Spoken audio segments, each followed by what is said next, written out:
falar de apoio de Arthur Lira para a sucessão da Câmara, porque ele prefere Hugo Mota, do Republicano da Paraíba. Ele disse por que ele escolheu apoiar o Hugo Mota. Ele disse, abre aspas, depois de muito conversar e, sobretudo, de ouvir, estou convicto de que o candidato com maiores condições políticas de construir convergências no parlamento é o deputado Hugo Mota, nome que demonstrou capacidade de aliar polos aparentemente antagônicos com diálogo, leveza e altivez. Alfredo, o que você achou dessa declaração do presidente da Câmara, o Arthur Lira, que foi feito lá na residência oficial dele nesta terça-feira? O que você achou? E o que você acha do nome de Hugo Mota? É tudo isso mesmo que o Arthur Lira disse? Não.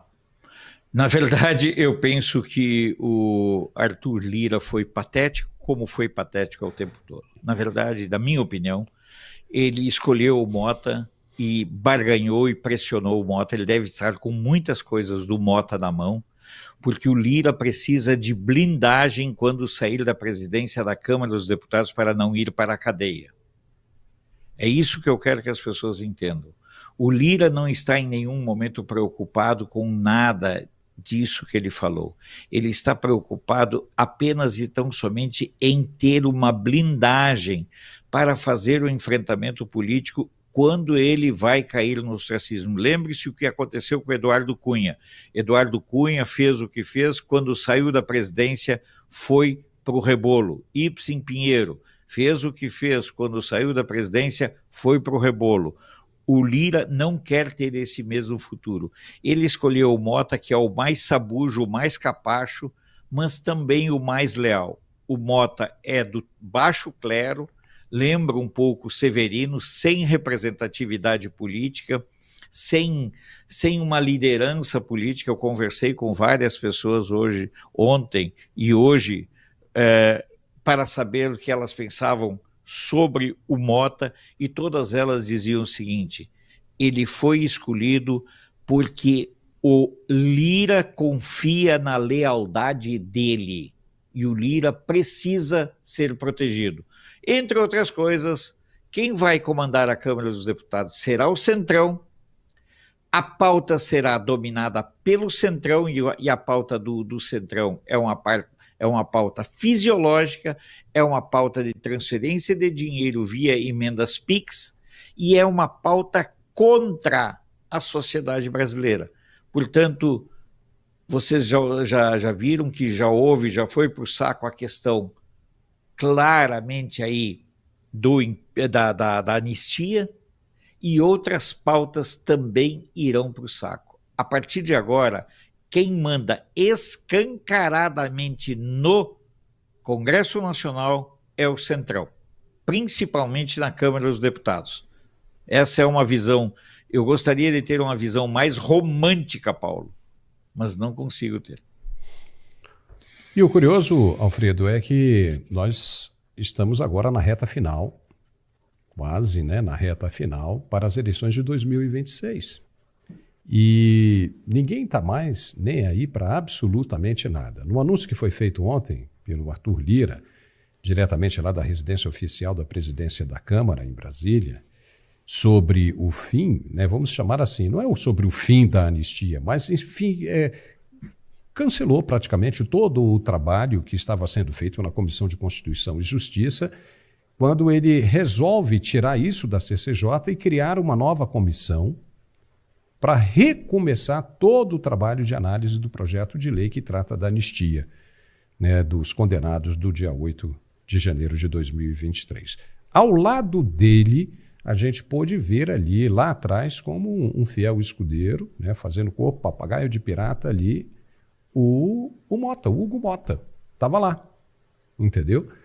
E ele disse que ele tem altivez, que tem a capacidade de convergência e coisa e tal. Você acredita mesmo nisso? Eu queria que você passasse para a gente a sua opinião sobre Hugo Mota. Nós falamos sobre Arthur Lira e agora Hugo Mota como o possível novo presidente da Câmara dos Deputados? O que a gente pode esperar dele? Eu não espero nada e ainda estou esperando muito. Eu falar para você, Paulo, e aos nossos telespectadores que eu não estou esperando nada, eu estou sendo generoso. Na verdade, o Mota vai despachar, o Lira vai continuar mandando na Câmara pela mão do Mota. Essa é a realidade, é a minha leitura.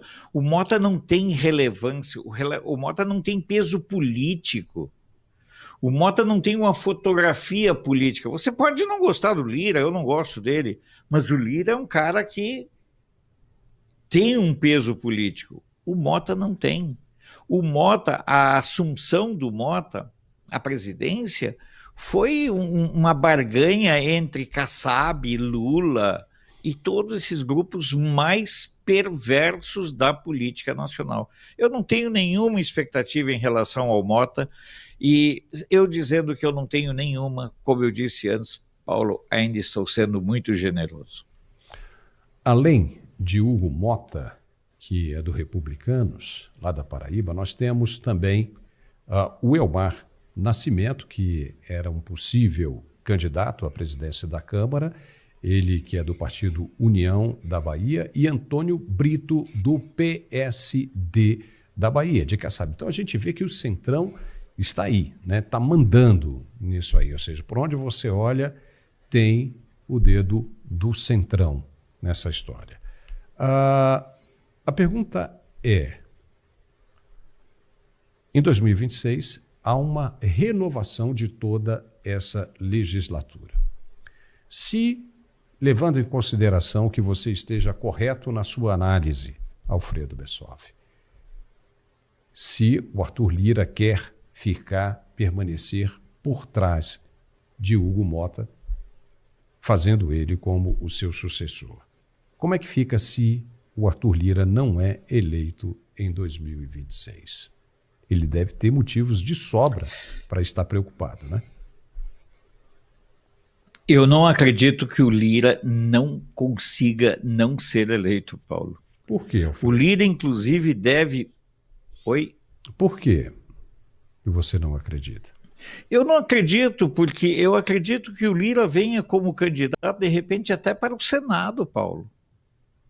Eu não descartaria a possibilidade do Lira como candidato ao Senado, lá por Alagoas. Porque o Renan Calheiros aparentemente quer entregar a chuteira, e eu não sei. Eu tenho muito... Olha, e aí a culpa toda, a responsabilidade toda, Paulo, continua sendo de Sua Excelência o eleitor. O eleitor brasileiro precisa entrar num processo de aprofundamento imediato dos seus conceitos, dos seus valores. O eleitor brasileiro quer porque quer que todo seja honesto, todo mundo, mas ele próprio não está muito preocupado com a honestidade, com a transparência, com o que quer que seja. Tenho muito medo, Paulo, do que vem pela frente. Já fui mais uma expectativa maior em relação a 2026, mas hoje eu digo para você, hoje eu começo a ter uma séria preocupação quanto ao desenho que nós poderemos ter a partir das eleições de 2026 com a renovação do Senado Federal. Tenho muito receio e muita preocupação em relação a isso. A gente está vendo aí que a sua internet está dando uns pulinhos, mas está legal, está dando para continuar, né? Só para a turma ver que... Eu inclusive vim direto aqui na medida de velocidade, ela parece que agora para o upload subiu para 125 de novo. Vamos ver. Já que você falou... Acho que esfria os cabos. Esfria os fios. Deve ser, né? Deve ser isso mesmo, né? Baixa temperatura dá isso aí, dá congelamento aí.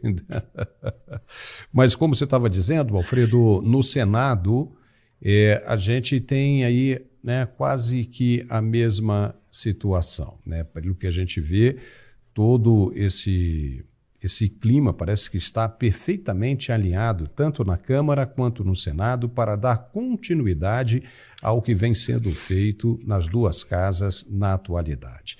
No Senado, Rodrigo Pacheco aposta em Davi Alcolumbre. Ontem, nesta terça-feira, você trouxe uma notícia super importante, que é a candidatura do Marcos Pontes, o senador astronauta, para a presidência do Senado. Ou seja, ele vai entrar nessa disputa. Isso é interessante porque há um equilíbrio, né, dentre esses candidatos, ou seja, das pessoas que se prestam aí a participar dessa disputa.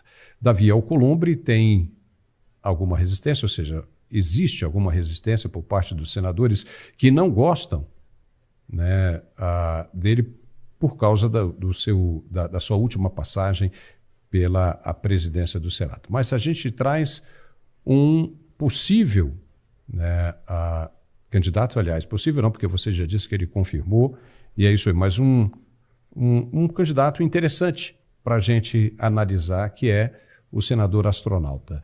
O que nós podemos esperar dessa disputa entre Alcolumbre e Marcos Pontes, Alfredo? Bom, em primeiro lugar, eu quero saudar a coragem do astronauta Marcos Pontes, porque ele sai de uma zona de conforto que vai, inclusive, contra a determinação e orientação do seu partido. Então, vamos ver. Houve a informação ontem, né, eu recebi a informação da assessoria. A partir de hoje, o senador estará disponível para aprofundar essa questão, e é importante. O simples fato de nós podermos ter uma disputa é muito importante, mas que seja uma disputa às claras. Por exemplo, Marcos Pontes, você vai pautar o impeachment dos ministros do STF? Essa é uma pergunta elementar, básica, porque o Alcolumbre não vai. Com certeza não vai. Na passagem anterior, ele não fez andar nenhum dos processos, sentou em cima dos processos. Então, pode ser uma oportunidade muito interessante. Eu creio que se abre uma janela muito interessante, Paulo, para que a gente possa observar as duas propostas. É uma briga de Davi contra Golias? É. Mas é importante que a gente tenha, nesse momento, uma alternativa e que não fique uma coisa enjambrada com chavos de bastidor, como foi a questão lá na Câmara dos Deputados. Eu louvo a candidatura do Marcos Pontes pelo ponto de vista da possibilidade de nós sabermos. Vem cá, você vai pautar, tem 35 ou 36 senadores a favor do impeachment. Esses que estão a favor do impeachment, teoricamente, são eleitores do Marcos Pontes. Ou será que, dentre esses que são a favor do impeachment, tem gente que acredita em Papai Noel e vai votar no Alcolumbre? É uma questão muito séria, Paulo. É o momento da gente fazer essa reflexão. Tomara que o Marcos Pontes não faça... não dê ré como dão ré os foguetes do Elon Musk, mas que ele catapulte a candidatura dele para frente. Bom, como astronauta, ele teria aí a possibilidade de descobrir vida extra sistema aí, né? Extra essa conjuntura que se mostra hoje presente dentro do Senado Federal. A questão é o seguinte, sabe onde é que está o maior problema disso aí, Alfredo? Está na votação secreta. A votação tinha que ser aberta, nominal, para que todos pudessem ver quem é que estava votando em quem. E aí, se insistirem isso nessa votação secreta, seria interessante fazer como foi feito com o senador Eduardo Girão. Eduardo Girão falou, olha, aqui na votação secreta, mas é lá, aqui estou mostrando para vocês, estou votando. Ele fez um vídeo mostrando que ele estava votando com o povo, entendeu? Então, aquele senador, na época, que tiver que votar, e se a mesa, né, diretora decidir que tem que ser pelo voto secreto, então aquele senador que está seguro de seu voto, que grave um vídeo mostrando em quem está votando. Aquele que não fizer isso é porque está votando no adversário. né? Ou seja, no candidato oposto. Isso seria interessante. Mas você também não acredita que essa questão da votação secreta vai ser um problema? Não, vai ser votação secreta. E ainda periga mais acontecer como aconteceu na última Atronic, inclusive fotografando o voto para mostrar para o pessoal da Casa Civil do governo Lula que ela votou no candidato do Lula. A alternativa que o Girão usou talvez seja aquela que deva ser incentivada. Antes de você votar, fotografe o seu voto e mostre. Acabou. Pronto. Entendeu? Acabou. Aqueles que não devem, não temem. O cara vai